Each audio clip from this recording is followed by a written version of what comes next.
नमस्कार। यूपी में नई भर्ती हो या चल रही भर्ती पर विवाद, अभ्यर्थियों के हर मुद्दे से जुड़े शो नौकरी चाकरी में आप सभी का स्वागत है। मैं गौरव कुमार पांडे और आज हम चर्चा करेंगे दरअसल 12 जून की। 12 जून को लखनऊ के इको गार्डन में अभ्यर्थी और तमाम शिक्षक जो है वो इकट्ठा हुए थे कई सारी मांगों को लेकर। उनमें प्रमुख रूप से यूपीएसआई में स्कोर कार्ड को लेकर था, लेखपाल भर्ती, यूपीएससी की भर्तियां और कई सारी भर्तियों को लेकर अभ्यर्थियों ने वहां पर खूब मांग की, प्रोटेस्ट किया। बाकायदा शिक्षक भी इस दौरान मौजूद थे, चाहे वो एग्जामपुर के विवेक सर हो या फिर तमाम रोजगार विदंकित के टीचर्स या फिर जो है नीतू मैम के टीचर्स हो या फिर अन्य कोचिंग संस्थान, चाहे वो केडी क्लासेस हो या फिर इलाहाबाद की सुपर क्लाइमेक्स एकेडमी। बाकायदा वहां पर तमाम शिक्षक पहुंचकर जो है बिल्कुल अपना प्रदर्शन करते हैं और कई सारी मांग जो है वो उठाते हैं। लेकिन सवाल अब यहाँ ये उठता है कि 12 जून के बाद इसमें क्या अपडेट है। दरअसल 12 जून के बाद इसमें अपडेट हम आपको बता रहे हैं। हुआ यूं कि पूरे दिन जो है प्रदर्शन चला, शाम तक भी देर शाम तक प्रदर्शन चला। इसके बाद जो है जो अनुमति है वो वहां पर 4 बजे तक थी, लेकिन उसके बाद अधिकारियों ने बाकायदा टीचर्स से बात की। टीचर्स से बात करने के बाद जो है वहां पर यह तय हुआ कि अगले दिन भी प्रोटेस्ट के लिए परमिशन मांगी गई। लेकिन इसके बाद एक प्रतिनिधि मंडल बनाया गया जिसमें 2 शिक्षक और 1 स्टूडेंट जो है वो शामिल थे और बाकायदा जाकर उन्होंने अधिकारियों से मुलाकात की। इसके बाद उनकी जो पूरी 21 सूत्रीय मांग थी उनको जो है बाकायदा सौंपा अधिकारी को और अधिकारी ने आश्वासन दिया कि संबंधित विभाग को जरूर जो है वो बता दिया जाएगा। और इसके अलावा इस प्रतिनिधि मंडल ने बाकायदा ये भी तय किया कि आपको जो है 10 दिन का समय दिया जाता है। 10 दिन में अगर ये मांगे पूरी नहीं होती तो वापस से इसमें एक नई रणनीति के साथ स्टूडेंट्स और टीचर वापस ग्राउंड पर उतरेंगे। अब इसमें क्या कुछ रहा ये उस डेलीगेशन में जाने वाले स्टूडेंट शिवम त्रिपाठी से सुनिए। नमस्कार, मैं शिवम त्रिपाठी, प्रतियोगी छात्र। जो प्रतिनिधि मंडल आंदोलन के उपरांत शामिल हुआ उसमें मैं भी शामिल था, जो कि डीसीपी लखनऊ जितेंद्र कुमार दुबे सर से मिला, जिसमें एग्जामपुर के हेड विवेक सर और टारगेट विथ अंकित के सर अंकित चौधरी सर के साथ शामिल था। आंदोलन के उपरांत जो प्रतिनिधि मंडल था उसमें जो हम लोगों की 31 सूत्री मांग पत्र था वो हम लोगों ने सौंपा और जो लेखपाल परीक्षा की अनियमितता थी, यूपीएसआई स्कोर कार्ड को लेके जो ये प्रमुख 2 मांगे थी, इनसे रिलेटेड जो भी हम लोगों की समस्याएं थी वो उन समस्याओं से हमने उनको यानी कि वहां मौजूद अधिकारी को अवगत कराया गया। उन्होंने हम लोगों को ये आश्वासन दिया है कि हम लोग जो ये आपकी मांगे हैं वो ऊपर तक जहां आप चाह रहे हैं वहां तक पहुंचा दिया जाएगा। और हम लोगों की तरफ से एक विनम्र निवेदन ये रहा है कि अगर 10 दिनों के अंदर वो मांग पत्र उचित जगह पहुंचकर और उस पर कोई उचित कार्रवाई नहीं होती है तो 10 दिन के बाद हम एक नई रणनीति के साथ पुनः फिर शामिल होंगे। तो ये सारी पूरा डिटेल और जानकारी के तौर पे रहा जो अब तक के घटनाक्रम का विस्तृत रिपोर्ट कहा जा सकता है। तो साफ तौर पे यहाँ आपने शिवम को सुना। शिवम उस प्रतिनिधि मंडल में एक हिस्सा थे, एक स्टूडेंट थे जो अधिकारी से मिलने गए थे। बाकायदा इनके साथ एग्जामपुर के विवेक सर थे और एक और इनके अलावा एक टीचर थे। तो 3 लोग जो है अधिकारी के पास पहुंचे थे, ज्ञापन सौंपा। ज्ञापन सौंपने के बाद 10 दिन का समय दिया है। 10 दिन के बाद अब देखना होगा इसमें क्या कुछ आगे निकल कर आता है। लेकिन साफ तौर पर एग्जामपुर के विवेक सर का साफ उस दौरान स्टूडेंट्स के बीच ये कहना था।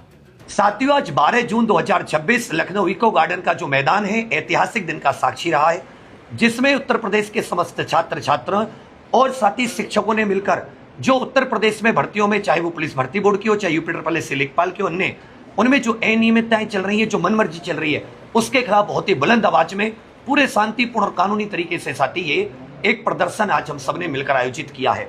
अब क्योंकि जो हमने जो अनुमति मांगी थी वो 7 दिन की थी, मिली 1 दिन की। प्रशासन इतना ज्यादा सख्त जगह जगह गिरफ्तार कर रहा है, परेशान कर रहा है, तब भी इतनी कड़ी धूप में बच्चों ने बहुत हौसला दिखाया। अब आगे क्या करना है उस पर अंकित सर बात करेंगे। जी सर। तो प्यारे बच्चों, अब कल 5 लोगों का प्रतिनिधि मंडल हमारा शासन से मिलेगा, अधिकारी से मिलेगा, जिसमें 4 छात्र आपके और कम से कम 1 से 2 अध्यापक होंगे। अपनी बातों को हम रखेंगे जो हमारी 31 सूत्री मांग है। अगर ये मांगे पूरी नहीं हुई तो हम एक अनिश्चितकालीन अनशन करेंगे। प्यारे साथियों, आज सबसे पहले मैं आप लोगों को बहुत बहुत थैंक यू बोलना चाहूंगा और आपके साथ बोलना चाहूंगा आपके सभी गुरुजनों को जो आपके साथ आज इको गार्डन में इकट्ठे हुए और आप लोगों के लिए बहुत शांतिपूर्वक आवाज उठाई। आप सभी लोग जानते हैं कि आज 12 तारीख में 1 दिन की अनुमति मिली थी, जिसका समय केवल 4 बजे तक रखा गया। 4 बजे के बाद हमने प्रोटेस्ट को समाप्त कर दिया, क्योंकि हम बिल्कुल नहीं चाहते कि किसी भी बच्चे के ऊपर कोई भी किसी भी प्रकार की कार्रवाई हो और बच्चे का किसी भी प्रकार का नुकसान हो। लेकिन भविष्य में आप लोगों के इस प्रोटेस्ट के लिए हम कोर्ट का रास्ता भी अपनाएंगे, जिसमें निश्चित रूप से हम बहुत बेहतरीन तरीके से, बहुत शानदार तरीके से आप लोगों के लिए आवाज उठाएंगे। बाकी रंजीत सर बताएंगे कि आगे की प्रक्रिया कैसे कैसे होगा। आगे के लिए सर बस यही कहूंगा कि आप सभी छात्र छात्रा अपने बड़े भाइयों पे, अपने गुरुजनों पे विश्वास बना के रखें, कदम से कदम मिला के चलेंगे, अंतिम सांस तक आपके लिए चलेंगे। बाकी अंतिम में आपको और सभी छात्रों को, सभी शिक्षकों को फिर से साधुवाद और जीत जरूर होगी सबके साथ, सबके साथ। तो 12 जून के इस प्रोटेस्ट के बाद से एक बार फिर से तमाम स्टूडेंट्स जो हैं वो अपनी मांगों को लेकर काफी ज्यादा एक्टिव हो गए हैं। यूपीएसआई में स्कोर कार्ड की डिमांड कर रहे हैं और कई सारी यूपी SSSC की भर्तियों को लेकर भी सवाल उठा रहे थे। लेकिन 12 जून का प्रोटेस्ट जो है वो कहीं ना कहीं शासन प्रशासन को हिला देने वाला प्रोटेस्ट था। काफी संख्या में स्टूडेंट्स वहां मौजूद थे और उस दौरान जो है काफी उन्होंने जो है अपने मांगों को पुरजोर तरीके से रखा। हालांकि इस पर आपकी क्या राय है, हमें कमेंट करके जरूर बताएं। बाकी तमाम खबरों के लिए आप देखते रहें यूपी तक। धन्यवाद। जब आप टिकट बांटने की बात करते हैं तो ज्यादा वक्त नहीं गुजरा, आप बोलते थे कि पूरे सहारनपुर की 7 की 7 सीटें मैं दूंगा, मैं बांटूंगा और 7 की 7 सीटें मैं कांग्रेस पार्टी को के लिए लड़ाऊंगा। क्या अभी भी उसी स्टैंड पर है? कांग्रेस? हाँ। मैं तो अपना इस्तेमाल ही नहीं करता हूं, मैं कांग्रेस इस्तेमाल करता हूं। कांग्रेस जो कांग्रेस की वो होगा, ये कांग्रेस का मजबूत जिला है और सब कांग्रेस की सीट यहां लड़ेंगी। 2017 में 5 नहीं लड़े थे क्या हम? 2017 में तो अखिलेश जी मुख्यमंत्री थे, तब भी तो मैं 5 ही लिए थे, तब तो मैं MP भी नहीं था। तो इसमें आश्चर्यचकित करने वाली तो कोई ऐसी बात नहीं है जो मैंने बोल दी है। इसमें कोई आश्चर्यचकित करने वाली बात नहीं है। अखिलेश जी मुख्यमंत्री थे, मैं कुछ भी नहीं था। 5 लिए थे हमने, 5 लड़े थे, तो अब के लड़ दूंगा तो कौन सी बड़ी बात होगी? अब 5 लड़ेंगे या 7 लड़ेंगे? नहीं, 5 ही लड़ेंगे। 5 ही बोला था मैंने, 5 ही लड़ेंगे। अब लड़ेंगे इंशाल्लाह। मतलब सहारनपुर की 5 सीटें कांग्रेस पार्टी ही लड़ेगी। हाँ, तो क्यों पहले भी लड़े थे भाई। 2017 में जब थे तब भी लड़े थे, अब भी लड़ देंगे। उसमें कोई आश्चर्यचकित करने वाली बात थोड़ी है।